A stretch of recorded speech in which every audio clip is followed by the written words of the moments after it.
ஒரு எங்கள் கூடயே கற்றுக்க பாருங்க. பால் உள்ளார உள்ளார பால் வச்சுருக்கேன் பாருங்க. அதாவது இந்த கோயில் உள்ளார தான் இருக்குது இப்போ இந்த பூனை. இப்போ இதுக்கு வந்து கரெக்ட் பண்ணிவிட்டு உங்களுக்கு மெயின் ரோட்டில் தான் இந்த இங்கே தான் எதோ அடிபட்டுச்சு. இந்த பாருங்க வருது பாருங்க. போ உள்ளார வா, மெயின் ரோட்டுக்கு வராத, வா வா வா, உள்ளார் போ போய் சாப்பாடு எடுத்துன்னு வரேன் உனக்கு மதியானத்துக்கு. ஓகே, இப்போ மாத்திரை கொடுத்தாச்சு, கிளம்புறேன். அவங்க என் கூடயே வரணுன்றாங்க.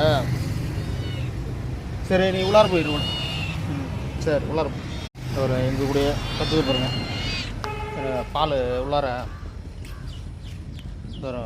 உள்ளார பால் வச்சுருக்கேன் பாருங்க. அதாவது இந்த கோயில் உள்ளார தான் இருக்குது இப்போ இந்த பூனை. இப்போ இதுக்கு வந்து கரெக்ட் பண்ணி